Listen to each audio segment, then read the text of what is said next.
विद्यार्थी मित्रांनो, सह्याद्री ट्युटोरियल्समध्ये तुमचं स्वागत आहे. खूप महत्त्वाच्या विषयावर बोलायचं आहे आपल्याला. हजारो मुलं एक्झाम रिपीट करतायत, तुम्हाला माहिती आहे. रिपीटर स्पेशल क्लास असा महाराष्ट्रात कुठेही नाहीये. असेल बरं का एखाद दुसरा, पण माझ्या माहिती तरी कुठेही नाहीये. म्हणजे आम्ही फक्त रिपीटर मुलांचेच क्लास घेतो, असा कोणता क्लास आहे का? शक्यतो पॉसिबिलिटी कमी आहे. मग कोणते क्लासेस आहेत, की ज्यांच्याकडे रिपीटर प्लस रेग्युलर अशी दोन्ही मुलं आहेत? ओके. आता मी तुम्हाला सांगू का? मग अशा वेळेस काय होतं, की रिपीटर मुलांकडे थोडंसं दुर्लक्ष होतंय. का? कारण रेग्युलर मुलं आहेत, ती बोर्डची तयारी करतायत. साहजिक आहे आम्हाला पण बोर्डच्या तयारीकडे जरा लक्ष द्यावं लागतंय. ह्याच्यामागचं मेन कारण काय? की 80% मुलं आत्ता जागी झालेत. परीक्षा जवळ आली आहे. मग ते अभ्यासाला लागलेत. मग त्यांचं घ्यावं लागतंय. अशा वेळेस रिपीटर्स मुलांनी केलं पाहिजे. एक तर आपण 1 वर्ष रिपीट केलंय. ओके. क्रुशियल पिरियड आलाय आता आणि त्यावेळेस आपण मागे पडतोय. त्यावेळेस आपण मागे पडतोय. तुम्हाला सांगतो, तुम्हाला ही अपॉर्च्युनिटी आहे लक्षात ठेवा. तुम्ही रिपीट केलंय. 1 वर्ष एक्स्ट्रा अभ्यास करताय आणि हा जो 1 महिना आहे, की जो अतिशय महत्त्वाचा आहे, यात तुम्हाला अजून पुढे जायचंय. मग या रिपीटर स्ट्रॅटेजीमध्ये नक्की आहे काय? काय केलं पाहिजे? तुम्ही पण एखादी चांगली कन्सेप्ट असेल तर मग कमेंट बॉक्समध्ये नक्की कळवा. पण मला काय म्हणायचंय बघा, आपण या विषयावर पहिल्यांदा बोलूया आपण. ओके. स्पेलिंग आहे ना बरोबर माझं बघा? बॅकलॉग आहे. अजून देखील बॅकलॉग आहे. कंप्लीट झालेले नाहीयेत व्हिडिओज बघून तुमचे किंवा काही टॉपिक्स कंप्लीट झालेले नाहीयेत. ओके. मग ही एक अपॉर्च्युनिटी आहे, की या पुढच्या 1 महिन्यात, 1-1.5 महिन्यात आपण हा बॅकलॉग तर परफेक्ट करू शकतोय? केला पाहिजे. दुसरी महत्वाची गोष्ट तुम्ही केलं पाहिजे 11th स्टँडर्डच्या टॉपिकची तयारी. कारण की रेग्युलर मुलं आहेत, त्यातला एकही मुलगा या पिरियडमध्ये 11th स्टँडर्ड करणार नाहीये. तुम्हाला करायचंय ते. करायचंच आहे. 24 टॉपिक आहेत ना, फिनिश करायचे आहेत. अरे सर 11th स्टँडर्ड केलं तर मग बॅकलॉग केव्हा कव्हर करायचा? हा प्रश्न आहे तुम्हाला? मी तुम्हाला सांगतो. 11th स्टँडर्डचे टॉपिक काय फार मोठे नाहीयेत. 24 तास आपल्याकडे वेळ अवेलेबल आहे. त्यातले 15 तास आपण अभ्यास करतोय. नाही करत, केला पाहिजे हे लक्षात घ्या मग. 15 ते 18 तास अभ्यास केला पाहिजे. इथे मग कशाला रिपीट केलंय मग? पुन्हा रिपीट करायला? बिलकुल नाही लक्षात घ्या. 15 ते किती? 18 तास अभ्यास केला पाहिजे. त्यात 11th स्टँडर्डच्या टॉपिकसाठी 4 तास तर पुष्कळ झाले. 4 ते 5 तास पुष्कळ झाले. मग उरलेल्या वेळात तुमचा तो बॅकलॉग कव्हर करू शकताय की नाही तुम्ही? करू शकताय. प्लस अजून काय आहे माहितीये का? रिव्हिजन. मोस्ट इम्पोर्टंट आहे. मोस्ट इम्पोर्टंट आहे रिव्हिजन आणि तुम्हाला मी सांगतो, हा व्हिडिओ तयार करताना माझ्याकडे पण एक रिपीट करणारा स्टुडंट आहे. त्यानं मला विचारलं, की "सर केमिस्ट्रीचा अभ्यास बऱ्यापैकी झालाय. अजून 10 दिवस वेळ द्या. मी एक फुल लेंथ टेस्ट देतो." तुम्ही काय म्हणला असेल सांगा बघू? विचार करा. मी त्याला म्हटलं, "उद्याच पेपर द्यायचा." हां, येतंय तेवढं बघूया आपण. किती पडतंय, किती स्कोर होतोय ते बघूया आपण, पण पेपर उद्याच द्यायचा आहे. याचा अर्थ तुम्हाला मॉक टेस्ट पण द्यायचे आहेत. बघा, 11th स्टँडर्ड फिनिश व्हायला पाहिजे. रिव्हिजन तर डेली रिव्हिजनला वेळ द्यायचाच आहे तुमच्या दिवसभराच्या शेड्यूलमध्ये. 2-2, 2-2 तासाचा अभ्यास करा तरी चालेल मला लक्षात घ्या. मी तसंच सांगितलं बऱ्याच वेळा. 2 तास करा, 5-10 मिनिटाचा ब्रेक घ्या. 2 तास फिजिक्स, केमिस्ट्री, मॅथ्स रिव्हिजन असा वेळ द्या. ओके. पण वेळ आता वाढवला पाहिजे नक्की हे तर तुम्हाला कळतंय.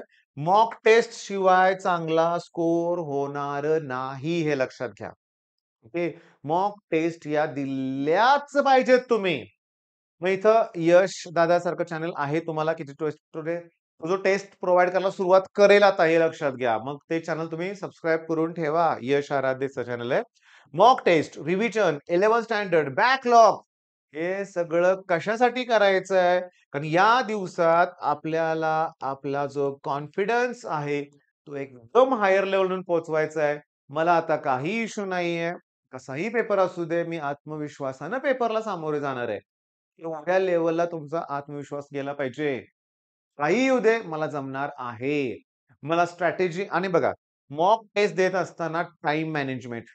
ओके, मी तुम्हाला सांगतो, एक लक्षात घ्या, टाईम मॅनेजमेंट. ओके, त्याच्यानंतर एक्झाममध्ये येणारा थकवा, फटीग.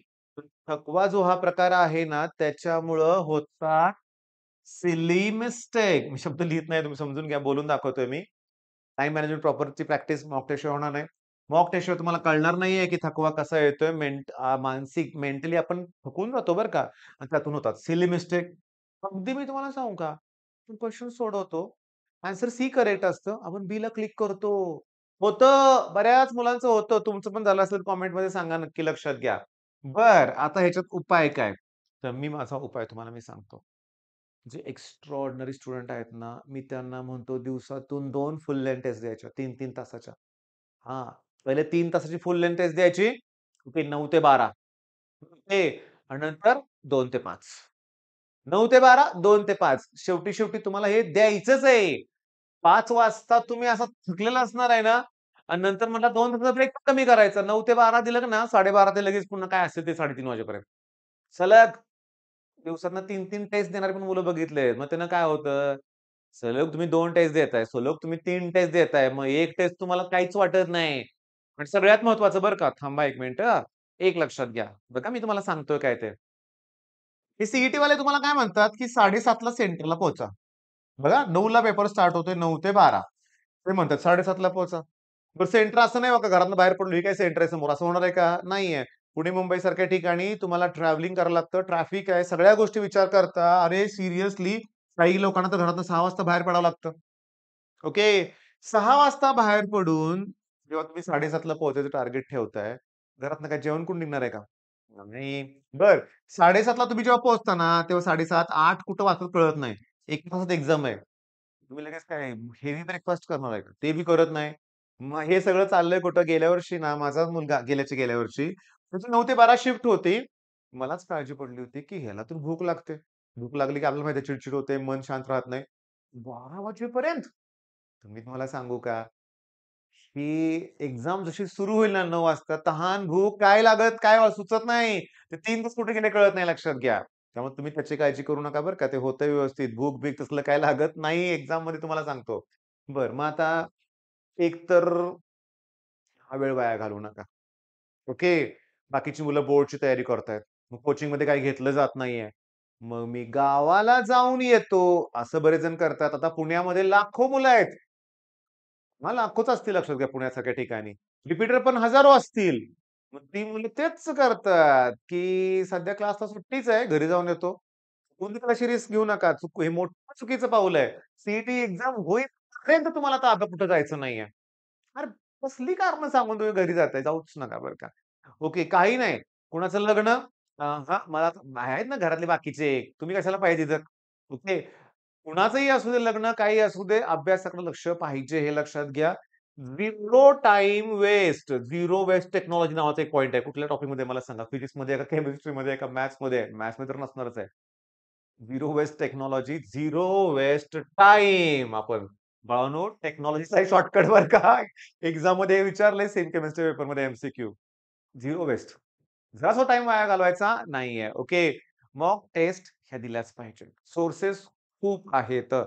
जेन्युइन सोर्सेस घ्या. एकच आणि सगळ्यात महत्त्वाचं बरं का, मी कुठल्या पुस्तकाचं नाव न घेता सांगतो. अ, आहे एक पुस्तक 20-30 मॉक टेस्ट ते प्रोव्हाईड करतात. भयंकर अवघड असतं.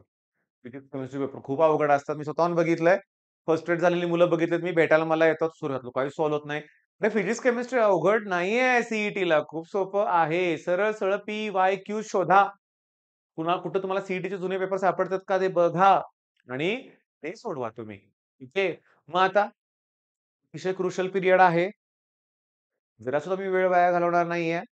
रिव्हिजन मी प्रॉपर करणार आहे. बॅकलॉग माझा थोडासा आहे, तो पण कव्हर होणार आहे. पण मी या पुढच्या दिवसामध्ये 11 स्टँडर्डचा टॉपिक्स फिनिश करणार. फिजिक्सचे 8, केमिस्ट्रीचे 8, मॅथ्सचे 8. की जेणेकरून बोर्डची एक्झाम नंतर जेव्हा कोचिंग क्लासेस तुमचे सुरू होतील सी-ई-टीसाठी, द व्हेरी फर्स्ट डे तुम्ही फुल लेंग्थ मॉक टेस्ट द्यायची तयारी ठेवली पाहिजे. आणि फुल लेंग्थ मॉक टेस्टचं सांगतो 200 मार्काची अजून माझी तयारी झाली नाहीये. थांबा थोड्या वेळाने देतो. बिलकुल नाही लक्षात घ्या. मी तुम्हाला माझं एक्झाम्पल किती वेळा दिलंय क्लासमध्ये एका स्टुडंटचं, की 70 प्लसच्या आसपास त्याला मार्क होते पहिल्या मॉक टेस्टमध्ये आणि 160 च्या आसपास त्याला मार्क पडले. 99.99च पर्सेंटाइल होते लक्षात घ्या. Almost double. हां. टेस्ट दिल्याच नसते त्यानं तर ह्याच्यापेक्षा मार्क जास्त पडले असते की, पण एवढं अचीव्ह झालं असतं का? बिलकुल नाही. तर रिपीटर्सची महत्त्वाची स्ट्रॅटेजी आहे फुल लेंग्थ मॉक टेस्ट.